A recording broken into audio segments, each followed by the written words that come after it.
You have the best number one immigration or LinkedIn page, and it's constantly being updated. Tell me more how you got into that, how much time you spend on that, and how it produces results and stuff if you can. Because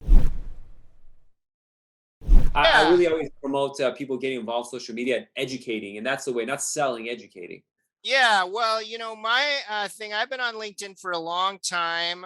For the first few years, I didn't have a premium uh, membership or whatever subscription, but I've changed to that premium subscription now. And I'd say that particularly in the last couple of years, I think it was like a combination of you got to the pandemic.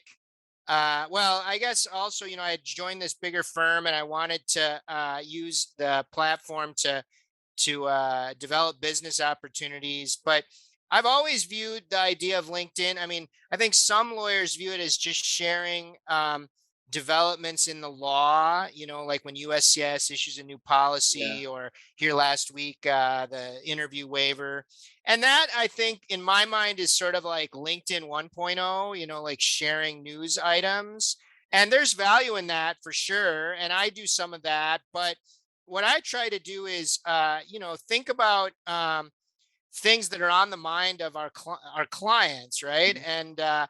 And so a lot of the things that I write about are things that I've done. Hopefully, doing it in a way not to talk about specific clients, but to just talk about things that come up in my practice. And that might be relevant to practitioners. Then, and a lot of them are not, time. So sometimes I'll write about some random thing that's on my mind that it's not like something happened in the last week, but it's just like, oh, I was just thinking about this and I'm going to talk about it. I'm also very open to connecting, so if people sort of like my posts, then I usually will go and invite them to join my network. I never sell people on stuff. One of the things, Yeah. actually, I think we all feel the same way, is if you're on LinkedIn and then you make a connection and then immediately somebody's selling you something, you're like, oh my, it's like, I never do that. But I think people do want to share information. Look, and we're in this pandemic environment, so a lot of us are working at home, and so sometimes just going on.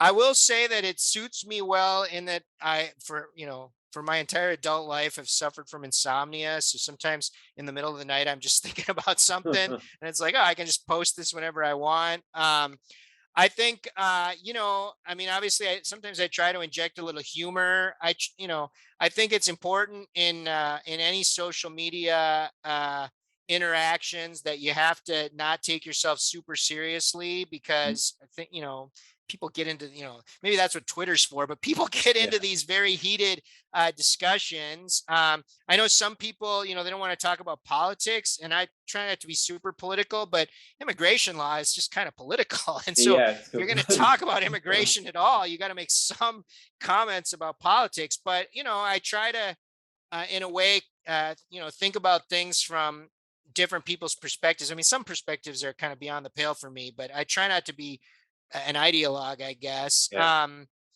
Yeah, and I think most of us who post on LinkedIn, you sort of look at the metrics and you start to realize what are the things that people, if there's a lot of views and likes to certain things, then you sort of feed that, right? I mean, it's like he's like, oh, okay, well, it looks like people are interested in these topics. Um, so I do some of that, but I think everyone just has to. I mean, it's so individualized how you want to utilize it. But I think it's great for junior lawyers if they want to start to build a brand for themselves.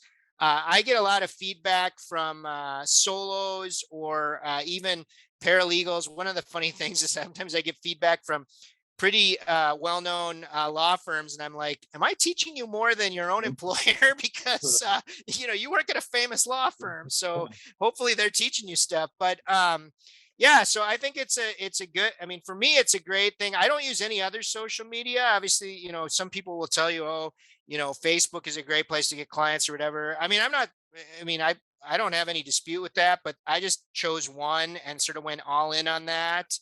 I am looking at, like, maybe setting up a blog. People have given me feedback. I mean, one of the downsides of LinkedIn posting is not really it's not very easily searchable, and Yeah. so someone will be like, didn't that guy post something good 3 months ago? And it's like, well, good luck finding it. Yeah. I also post articles, as you know, on lots of random topics that I think interest me or interest kind of my network. I'm sure there's lots of people who find the volume of my posts annoying, and I'm just like, well, just turn me off then. You know, you can just, you know, but I think LinkedIn could see which ones you read the most, like he's pushing those forward and not the rest. They have some sort of like it's not as hardcore as the other algorithms, but those who want to see it to a large extent. yeah. No, and there's definitely like a creepiness factor. And you know, recently particularly after I left and went on my own, I felt a little more comfortable to talk about certain things that I have strong feelings about, like some of the Mhm. things that are going on in China with human rights. And Yeah. I've kind of noticed that what I assume are like not real people who are Chinese are trying to link with me, and I'm like, yeah, I don't know. I don't know who you are, person who's not wearing much clothes in your picture and has 3 followers. Is like, I'm not going to connect with you, even though I connect with lots of people. I don't really know what's going on with that, but so that's sort of a fascinating thing. But yeah, you know, and again, I'm not a person who says like, well, you should be on LinkedIn and you should do X, Yeah. but I do think there's a lot of information you can get, even if you don't pay for even if you just have the basic free, you know, profile and everything. You know, I follow the big law firms. They post great. I mean, Fragment and BAL, they post great information about legal updates. I follow them. There's a little less maybe an you know analytical commentary, and I mean, the bigger you get, the more everyone's afraid to say what they actually think, Yeah. right? So Yeah. this is part of the reason that I'm on my own, because I can say what I want. I was talking with a colleague that's one of the biggest firms, and he's like, they don't let me anything social media. Just like do the work, and let's just not do it. Get involved in any of that.